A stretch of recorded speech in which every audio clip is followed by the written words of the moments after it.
Hey guys. Say hi, Jackson. Hi. Hi. Today's weekly update is going to be a little bit different because we are in the car. We are on day 3 of our 3-day cross-country drive from North Carolina to Colorado, which is where we're moving. I don't even know what state we're in right now. I think it's Kansas. Is it Kansas? Kansas. We're in Kansas. It's very flat here. And yeah, it's gone surprisingly well with the 3 cats who are, you can't even see it. There's so much stuff in the car, and we also have a huge thing on the roof. But we have this big kennel that spans the entire back seat so that they can like walk around and move so that they don't have to be like in tiny little individual carriers the whole time. And they've been doing a really good job. They were very squeaky the first day, very talkative, and they do a little bit like, they do talk a little bit when we get in the car initially, but they're like surprisingly calm right now and like very quiet. We've been stopping at rest stops that have grassy areas to take them out and walk them with their harnesses and their leashes, which Natia has been loving. Gandalf and Dave are kind of, they're not super enthused about it yet. Also, you know, there's a lot of noises and activity that Gandalf and Dave haven't really acclimated to just by being outside, whereas Natia used to be an outdoor cat, so she kind of knows what's up. Anyway, so yeah, we're on our last day of the drive. We'll be there in 4 hours or so. We're super excited. And let's see, what has happened since the last update? A lot has happened. Dave's got fixed, so that all went well. Gandalf's going to be getting fixed in Colorado. And last weekend, Jackson and I were out of town, and his parents were taking care of the cats for us, and Gandalf got into quite a bit of trouble. She escaped not once, but 5 times, I think your mom said. Yeah, it was 5. And a few hours after we left, we get a text saying that Gandalf had turned on the stove. The oven. The oven. Oh, she turned on like the delay start for the oven, which I would like to point out that many months ago, by which I mean like 2 or 3 months ago, I did make a TikTok post mentioning that I was afraid Gandalf would learn to turn on the oven because I was convinced that she'd commit arson if given the opportunity to do so. So I definitely called this. And then we also got a picture of her in the fridge, which was hilarious. But since we've been back, no, she hasn't been any better. She's still been on her worst behavior as per usual. What else has happened?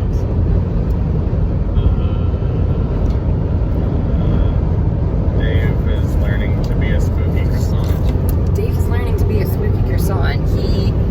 So we stayed in a pet-friendly hotel last night because, you know, we had 3 cats, and I don't know what had gotten into Dave, but he was just crazy. Like I said, we've been taking them out to make sure that they get some exercise to break up the road trip, but he was just wild. He was chasing his tail for like 30 minutes straight on a chair in the hotel. He was trying to be scary towards Natia, which was not very effective at all. The wind's picking back up. I don't know if you guys can, I'm sure you can hear it probably. It's quite loud. Yeah, he was just going absolutely crazy. But something that's been really cool to see is when we've been introducing these guys to new environments, they are totally cool with it. They're not, I mean, Natia, we already knew this about, but we stayed with a relative of Jackson's on the first night of our trip, and the cats were super excited when they got into their room. They were just bouncing around, exploring everything, looking out the window, and yeah, I think that's pretty cool for cats, because a lot of cats that I've known or had in the past, if you bring them to an unfamiliar space, they understandably will be nervous or they'll hide and they just will kind of be a little bit spooked. But these guys are all about it. They were so excited at the hotel yesterday. Dave did fall in the toilet, so that happened. And then his paws were really wet and he got the seat all wet, and then he couldn't get off the seat because he kept slipping.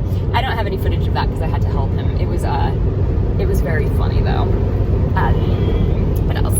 And they're getting used to their harnesses really well. If you've seen kind of what I've posted before about harness training the kittens, it's a process, and they, you know, you'll put them on and they'll fall over or they'll walk around like they're drunk or try to get it off. But they've been adjusting really, really quickly. I think it's been helpful that we've had them in their harnesses in their kennel, just to make sure that we can get them out of the car without them bolting, or just as a safety precaution. And yeah, they've just, in a matter of a few days, they've made enormous progress with that, as has Natia on the leash. She's always been like cool with the leash, but she was actually really excited about going for a walk yesterday. I took her out in the morning in Kentucky, I think. Yeah, we were in Kentucky. And then where were we?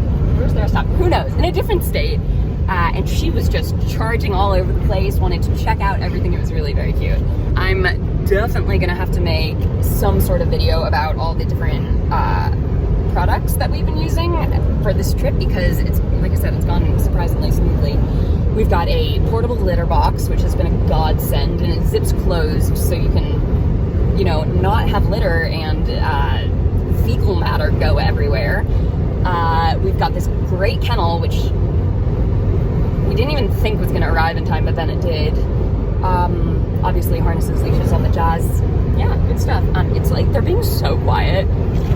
That's where we're currently at. We are somewhere in Kansas. It's very flat here. The cats are doing great. Everybody's happy, including us. Nobody has died yet. We're loving our new car. Anything you want to add, Jax? No. I think that the best analogy of the kittens and their harnesses is they fall over like those those goats that play dead, where they just the fainting goats. The fainting goats. It's very sad. It's a medical condition, I believe. If you haven't seen the videos of the fainting goats, go on YouTube and search for fainting goats. It's a lot. Anything else? I think that's pretty much it for now. We don't have an avocado to compare them to because, we're driving cross country.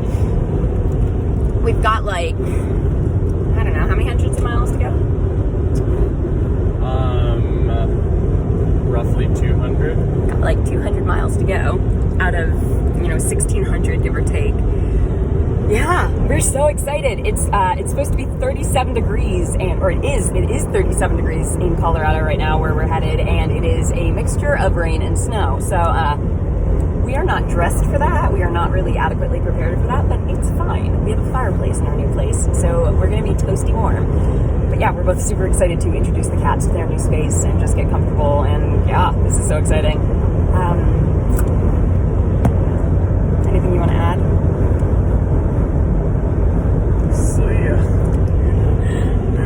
So I think that's about it. Our next video will be in our new home in Colorado. So I'll see you guys soon.